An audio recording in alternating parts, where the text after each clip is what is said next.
Bismillahirrahmanirrahim. Alhamdulillahilladzi nazzala ala nabiyyina sab'al mathani wal qur'anal azim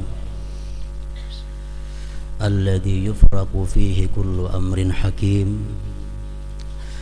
Ashhadu an la ilaha illallah wahdahu la syarika lah al-ghaffarul halim. Wa ashhadu anna sayyidana Muhammadan abduhu wa rasuluhu ar-ra'ufur rahim.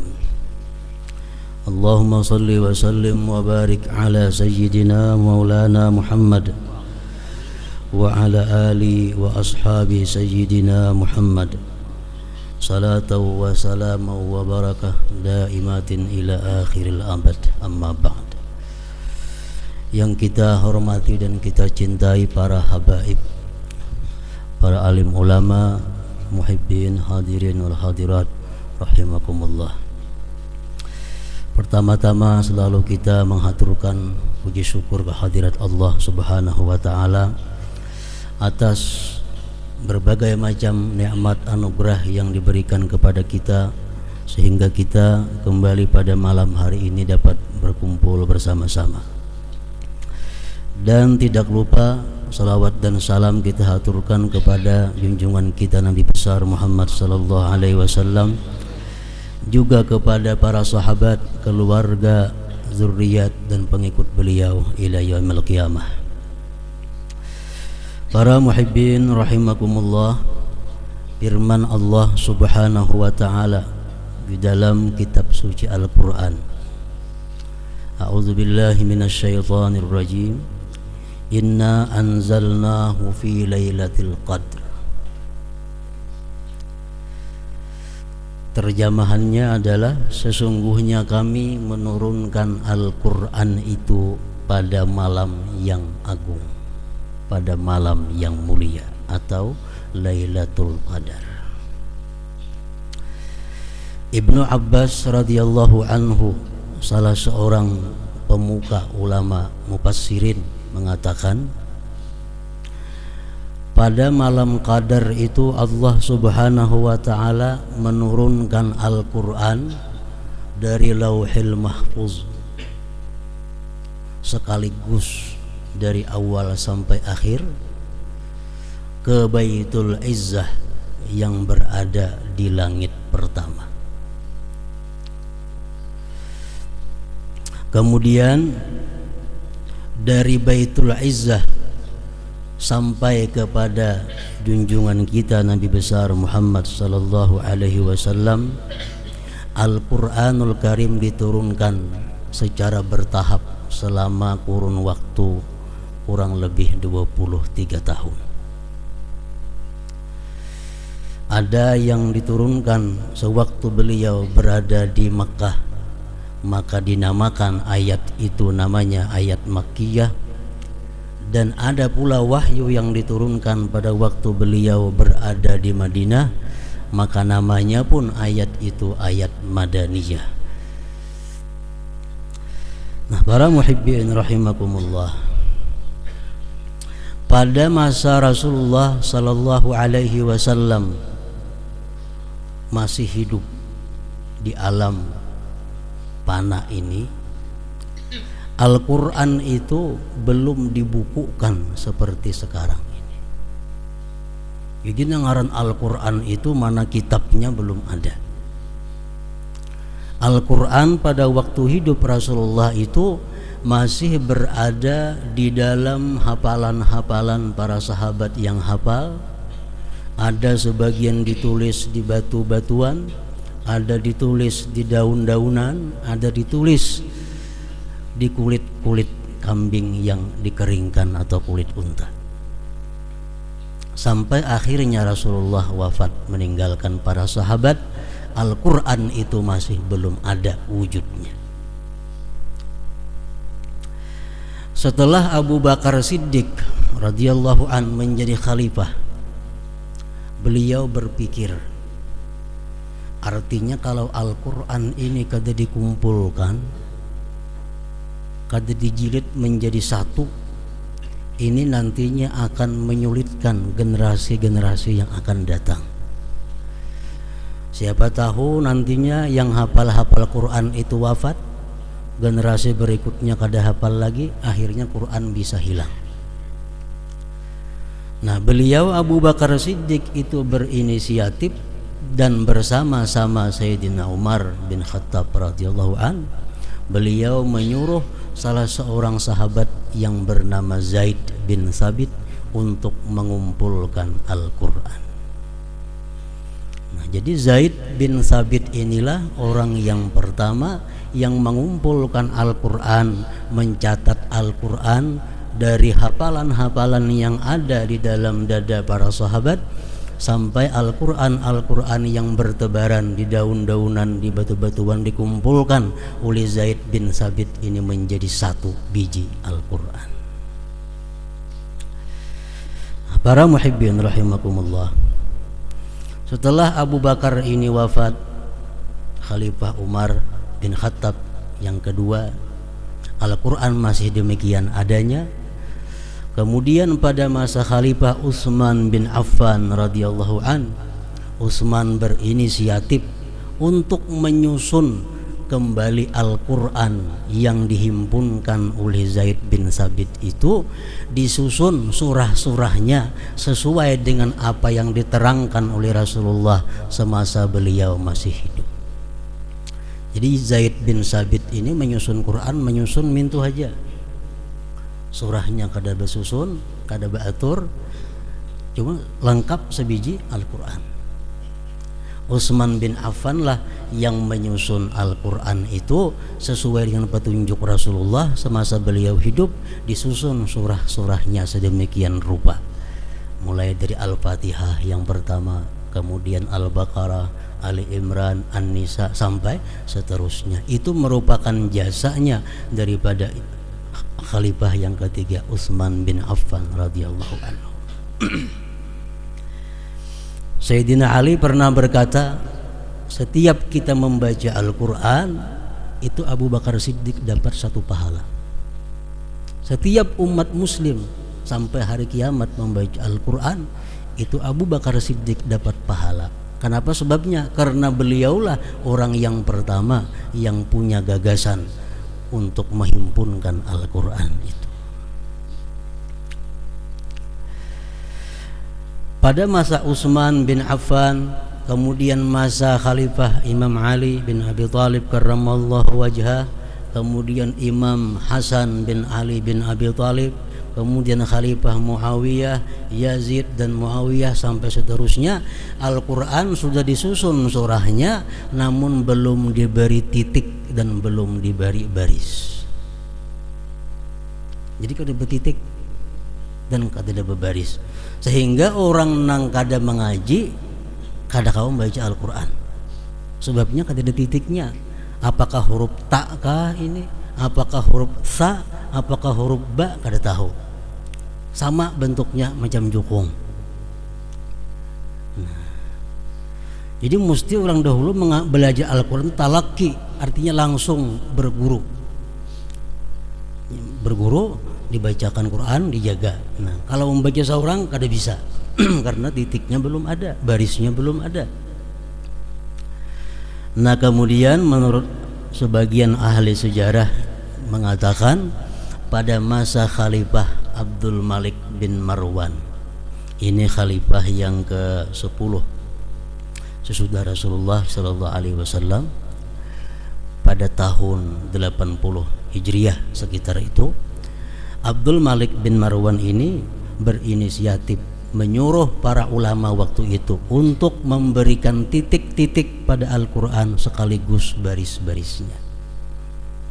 Salah satu ulama yang beliau perintahkan untuk mengerjakan itu adalah yang disebut dengan Syekh Yahya bin Ya'mur.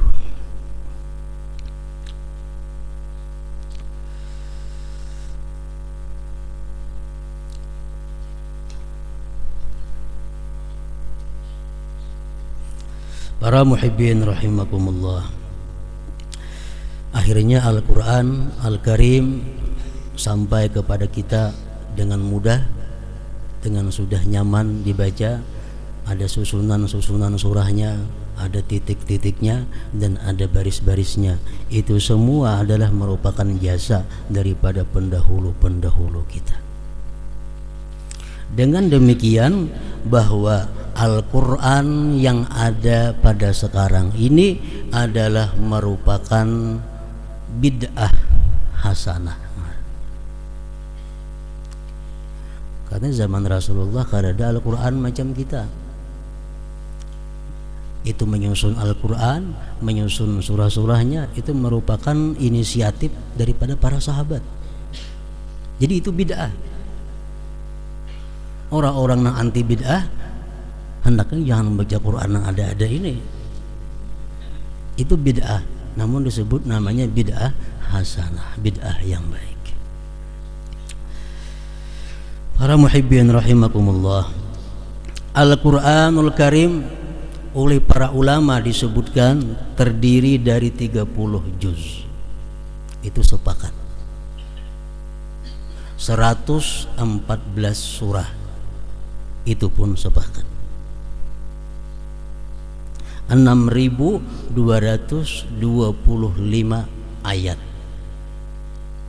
Nah, ini khilaf ulama.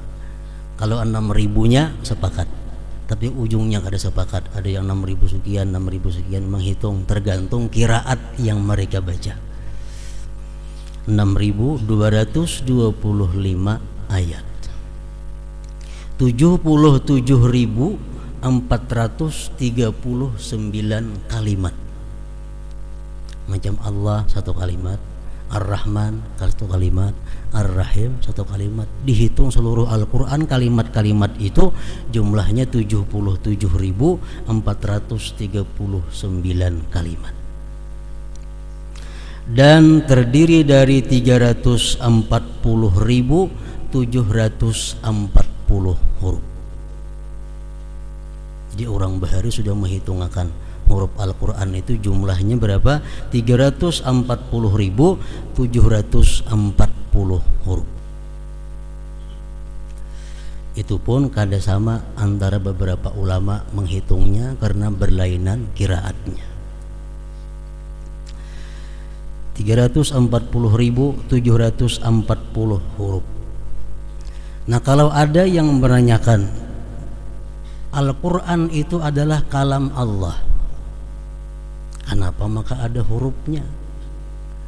Sedangkan dalam pelajaran tauhid kita belajar bahwa kalam Allah itu adalah kada berhuruf, kada bersuara, kada berawal, kada berakhir dan sebagainya. Kenapa Quran ini disebut kalam Allah? Maka inya berhuruf. Nah, itu dijawab oleh para ulama dahulu bahwa adalah Quran yang berhuruf ini menunjukkan kepada sesuatu yang sama dengan yang ditunjukkan oleh kalam Allah yang kadim pada zatnya. Jadi kalam Allah nang kada berhuruf, kada bersuara itu menunjukkan kepada sesuatu yang sama persis dengan yang ditunjukkan oleh Quran yang ada pada sekarang ini. Makanya Quran yang ini disebut juga kalamullah subhanahu wa ta'ala. Jadi kalam Allah subhanahu wa ta'ala yang kadim itu, yang berdiri pada zatnya itu menunjukkan kepada sesuatu. Quran yang di wadah kita ini pun menunjukkan kepada sesuatu yang sama itu.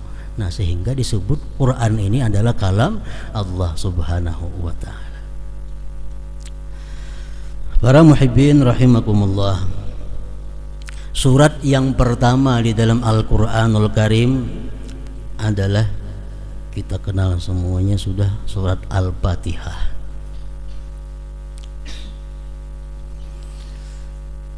Ada beberapa macam nama surat Al-Fatihah ini. Yang pertama namanya Fatihah.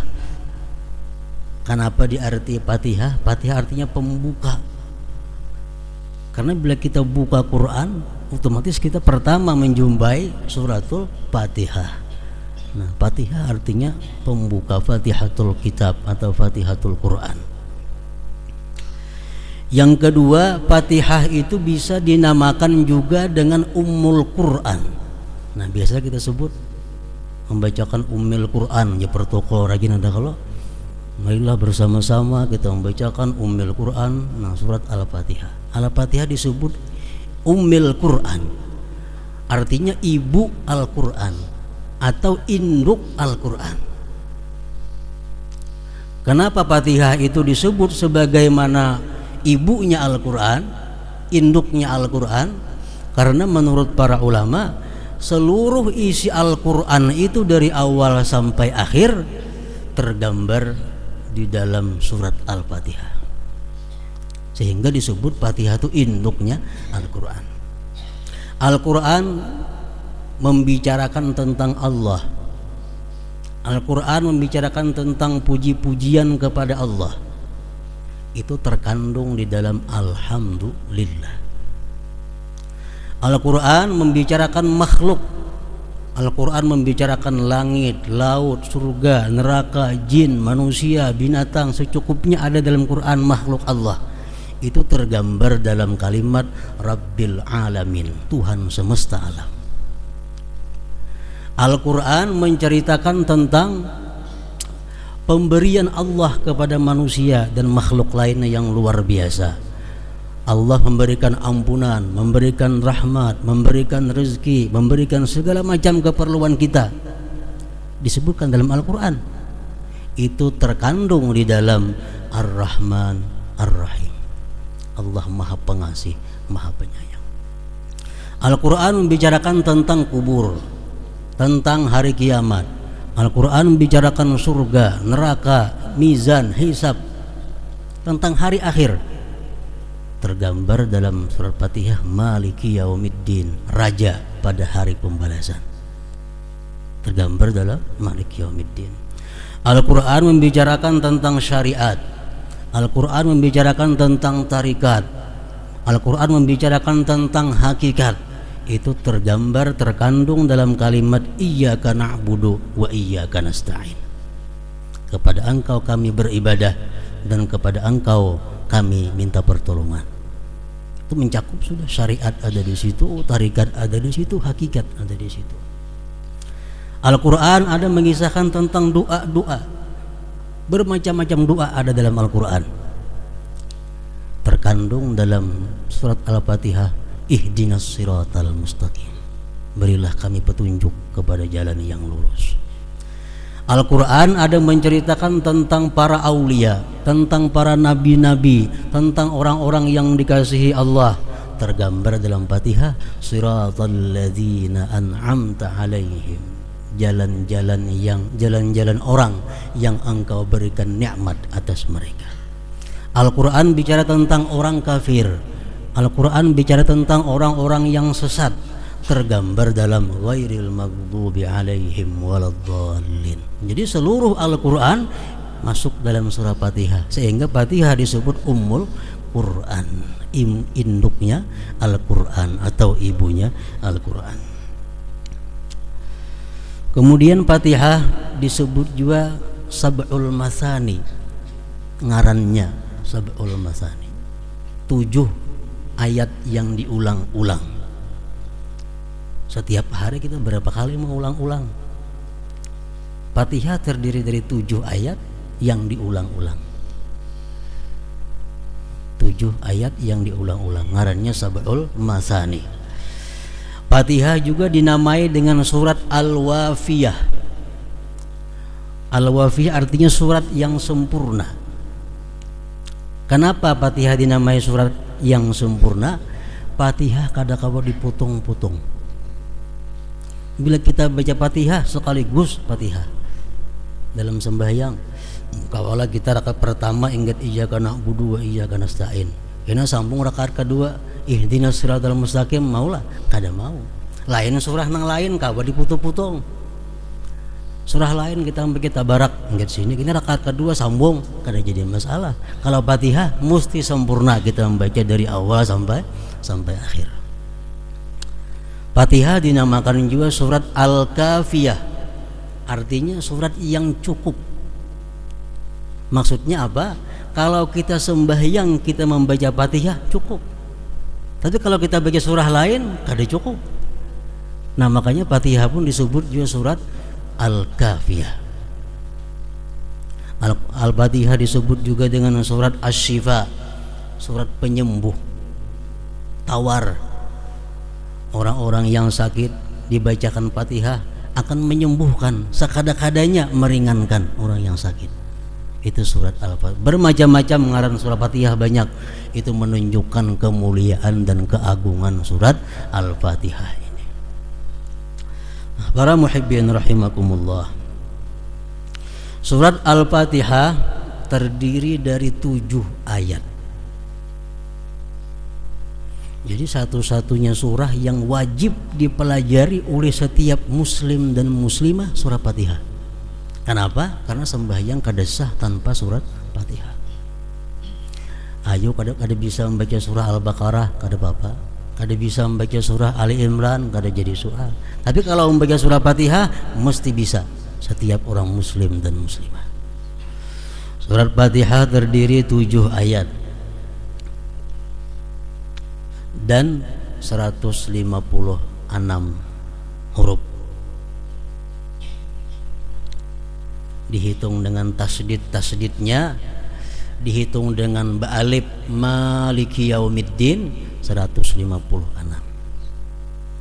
Ada yang menghitung 155 karena maliknya kada panjang.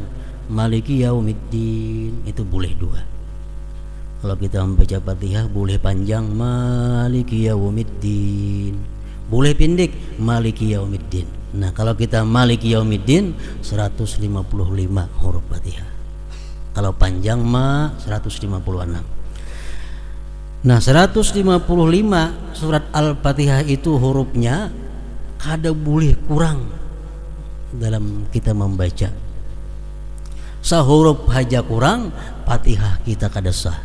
Bila Fatihah kita kada sah, sembahyang kita pun jadi kada sah juga.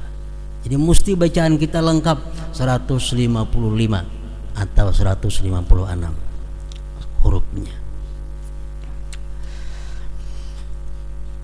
Para ulama tafsir mengatakan surat Fatihah itu diturunkan 2 kali. Pertama turun di Mekah dan yang kedua turunnya di Madinah. Satu-satunya surah Al-Quran yang demikian. Jadi surat Fatihah ini bisa disebut surah Makkiyah, bisa juga disebut surah Madaniyah. Kemudian ayat pertama dari suratul Fatihah menurut Imam Syafi'i ialah Bismillahirrahmanirrahim, ayat pertama. Ayat kedua Alhamdulillahirabbil alamin. Ayat ketiga Ar-Rahmanir-Rahim. Ayat keempat Maliki Yaumiddin atau pendek Maliki Yaumiddin. Yang kelima Iyyaka na'budu wa iyyaka nasta'in. Yang keenam Ihdinas siratal mustaqim. Yang ketujuh Siratal ladzina an'amta 'alaihim ghairil maghdubi 'alaihim waladdallin. Amin lain. Jadi imam kita Syafi'i menghitung Bismillahirrahmanirrahim itu termasuk ayat daripada suratul Fatihah. Oleh karena itu beliau mewajibkan kalau kita membaca Fatihah pemulaannya mesti Bismillahirrahmanirrahim. Dan kita baca benyaring bila sembahyang benyaring, baca begimit bila sembahyang gimit. Maghrib, Isya, subuh kita baca Fatihah benyaring bismillahnya, Bismillahirrahmanirrahim, sama dengan yang lainnya. Karena bismillah ayat daripada Fatihah. Itu imam kita Syafi'i. Adapun Imam Malik, sekedar untuk kita mengetahui, Imam Malik mengatakan bahwa Bismillahirrahmanirrahim itu bukan Al-Quran dan apalagi termasuk ayat dari surah Fatihah. Menurut Imam Malik, Bismillahirrahmanirrahim dalam Al-Quran cuma 1 di surah An-Naml.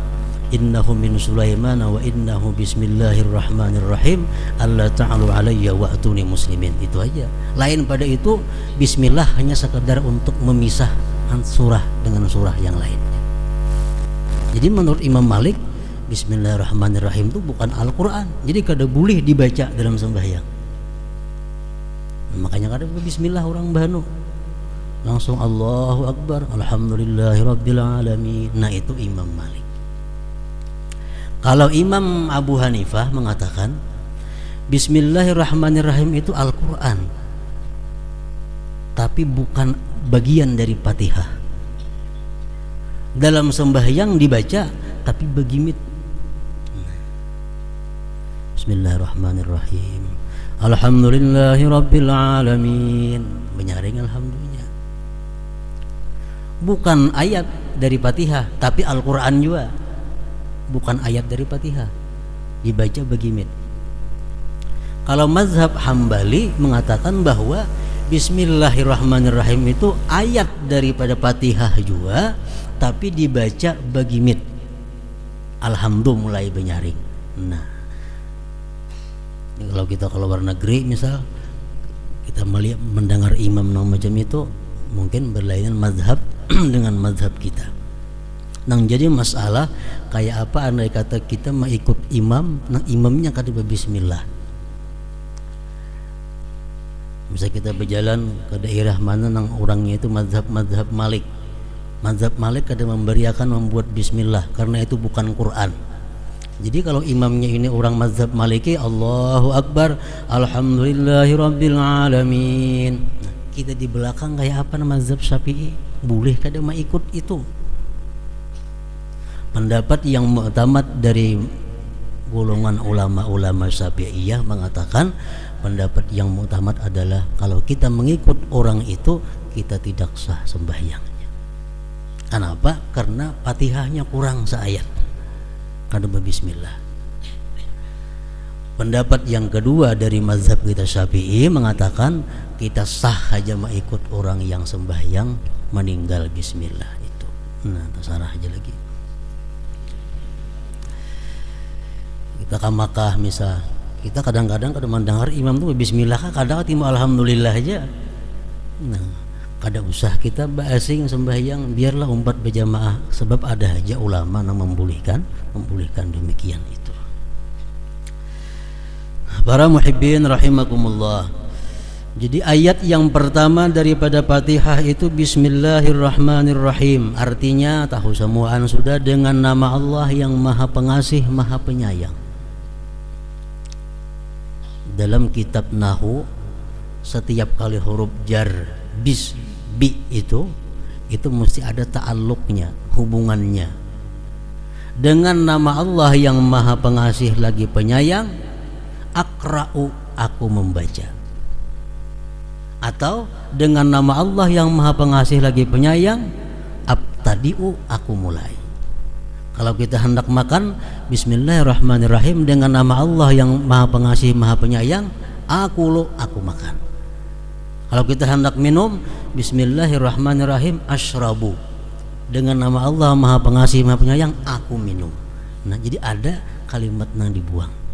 Jadi waktu kita membaca Bismillahirrahmanirrahim, dalam hati kita dengan nama Allah yang Maha Pengasih, Aqra'u, aku membaca ini kalam Allah Subhanahu wa ta'ala.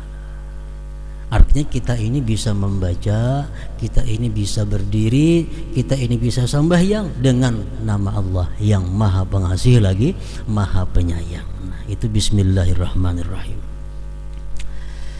Mengenai Bismillahirrahmanirrahim ini banyak sabda-sabda Rasulullah yang menerangkan tentang Bismillahirrahmanirrahim, mulai dari hadis yang kualitasnya sahih sampai yang dhaif. Rasul bersabda, kullu amrin dzibalin la yubda'u fihi bi bismillahirrahmanirrahim fahuwa abtar. Tiap-tiap sesuatu perkara yang mulia yang tidak dimulai dengan bismillahirrahmanirrahim, maka perkara itu akan kurang berkah. Kita makan, kita kada bismillah, makanan kita kurang berkah. Kita minum, kita kada bismillahirrahmanirrahim, minuman kita kurang berkah. Tiap-tiap perkara yang mulia yang tidak dimulai dengan bismillahirrahmanirrahim, maka itu kurang berkahnya, kurang kebaikannya artinya. Hadis beliau lagi mengatakan, man arada ay yahya sa'ida wa yamuta syahida falyaqul inda batida'i kulli syai bismillahirrahmanirrahim. Siapa yang hidupnya beruntung, siapa yang ingin hidup beruntung, ingin mati digulungkan dengan syuhada, orang-orang yang syahid fisabilillah, maka hendaklah dia mengata tiap-tiap kali memulai sesuatu yang baik dengan bismillahirrahmanirrahim. Rasulullah bersabda lagi, "Idza qala al-'abdu bismillahirrahmanirrahim, qalatil jannah Allahumma wasa'daik inna 'abdaka fulan qala bismillahirrahmanirrahim Allahumma zahzihhu 'anil nar wa adkhilhul jannah." Bila kita mengucap bismillahirrahmanirrahim, surga berkata, ujar surga, "Wahai Tuhan, hamba Engkau Fulan bin Fulan mengucap bismillahirrahmanirrahim. Jauhkan dia daripada api neraka dan masukkan dia padaku." Setiap kali kita mengucap bismillahirrahmanirrahim. Nah, jadi bismillahirrahmanirrahim ini adalah permulaan tiap-tiap sesuatu yang baik. Quran dimulai dengan surah Fatihah, Fatihah dimulai dengan bismillahirrahmanirrahim. Namun ujar para ulama mengatakan kada semua sesuatu baik dimulai dengan bismillahirrahmanirrahim.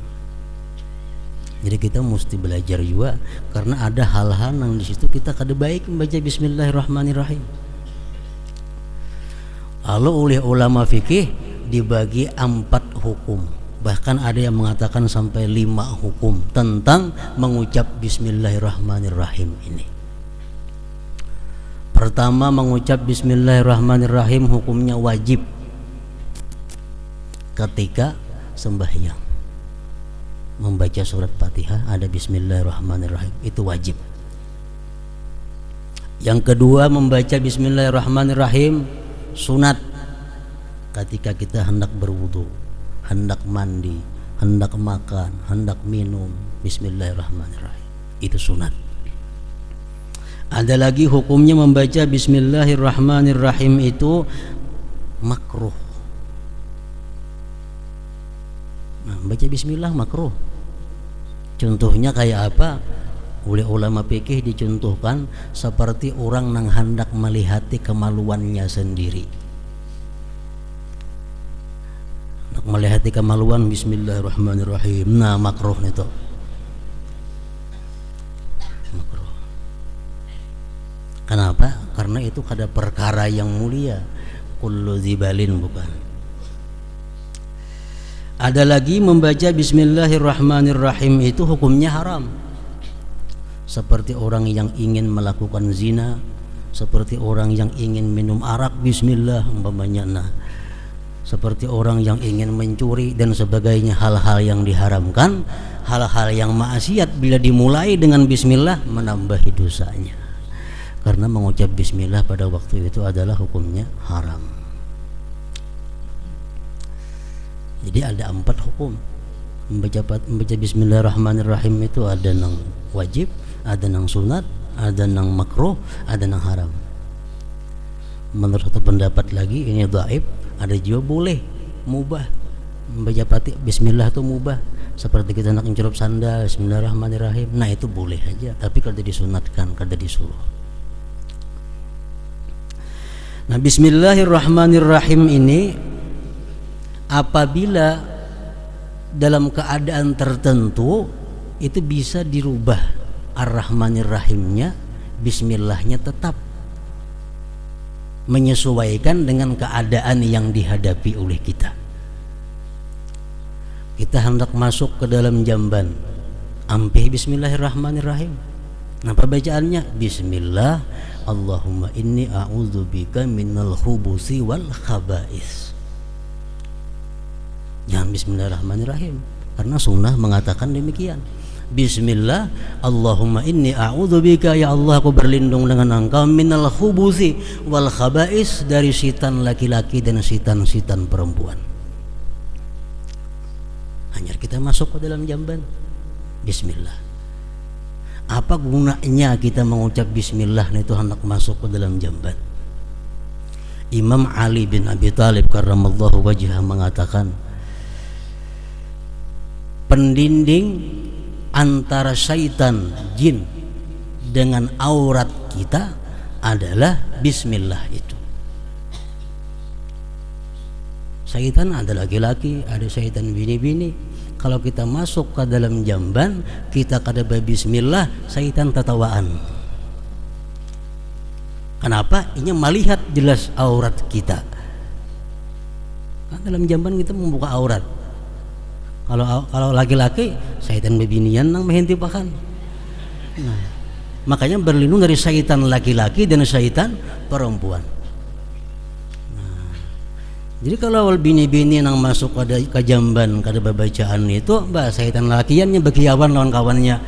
Nah, jadi ujar Sayyidina Ali, pelindung antara mata-mata syaitan dengan aurat itu adalah bismillah. Amunnya kada hafal bismillah sekurang-kurangnya.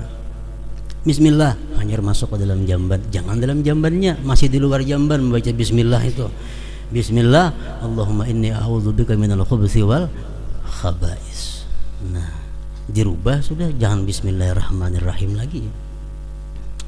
Waktu kita hendak bersetubuh, disunatkan oleh agama, dipraktikkan oleh Rasulullah, kita membaca bismillah. Tapi jangan lagi bismillahirrahmanirrahim. Bismillah, Allahumma jannibna syaitan wa jannibi syaitan ma razaqtana. Ini sunat kifayah. Bila laki-laki sudah membaca, nang bini biar kada apa-apa. Bila nang bini membaca, nang laki kada apa-apa, kada usah. Karena itu kalau kedua-duanya baik lagi. Cuma kada bismillahirrahmanirrahim, bismillahnya jadi pakai, disambung lawan keadaan doa yang cocok untuk itu. Apa gunanya orang yang hendak bersetubuh itu membaca bismillah sampai seterusnya tadi? Hadis Rasulullah mengatakan yang ditafsirkan oleh para ulama, pertama gunanya, kalau orang bersetubuh itu membaca bismillah sampai habis tadi, dia terhindar daripada syaitan. Karena syaitan itu kalau kita berhubungan dengan istri, syaitan itu duduk di ujung kemaluan kita. Nah, jadi andai kata itu nantinya menjadi anak, anak ini ada saham dari syaitan. Ada saham dari syaitan. Makanya anak nang kada karuan tampuh kelakuannya macam syaitan. Itu mungkin waktu itu kada membaca bismillah, Allahumma jannibna syaitan wa jannibi syaitan ma razaqtana.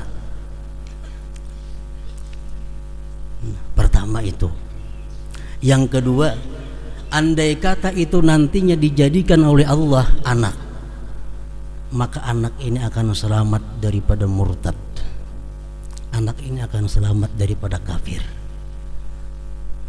Dua.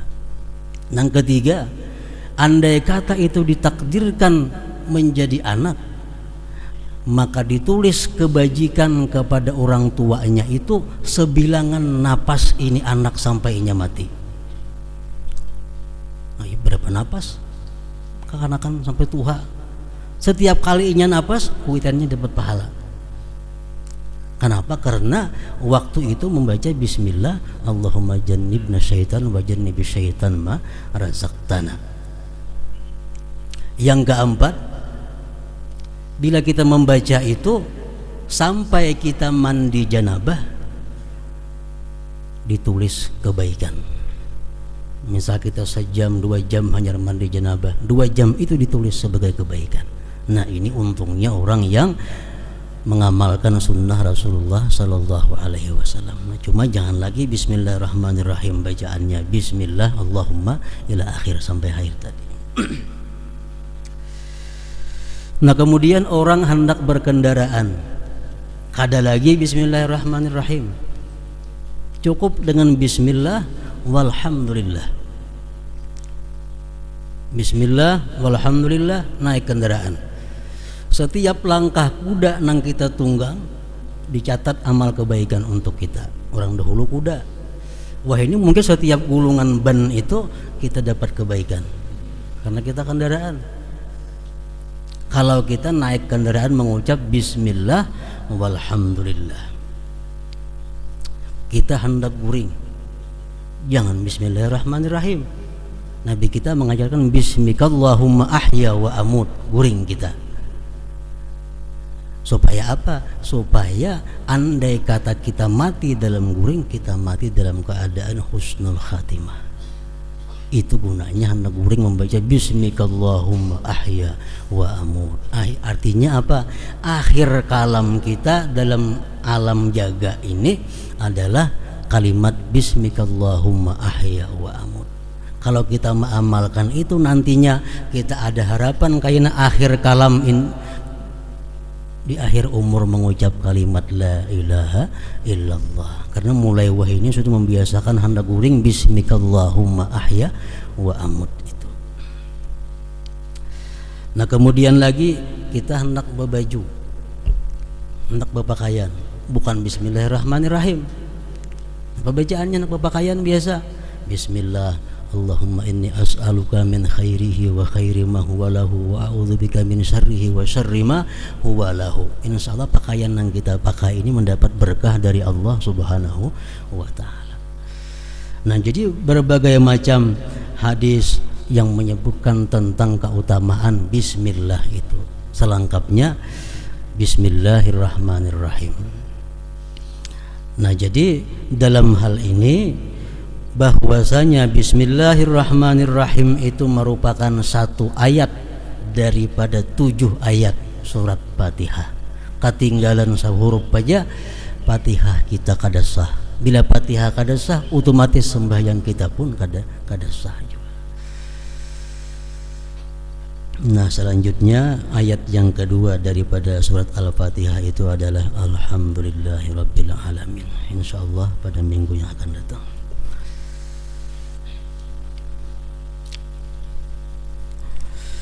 Para muhibbin rahimakumullah, kita membaca surat Fatihah untuk kita hadiahkan kepada dengan niat agar Habib Zain bin Ahmad Al-Idrus disembuhkan oleh Allah Subhanahu wa taala. Wa ila hadratin Nabi sallallahu alaihi wasallam. Al-Fatihah. A'udzubillahi minasyaitonir rajim. Bismillahirrahmanirrahim. Alhamdulillahirabbil alamin. Arrahmanirrahim. Iyyaka na'budu wa iyyaka nasta'in. Ihdinas siratal mustaqim.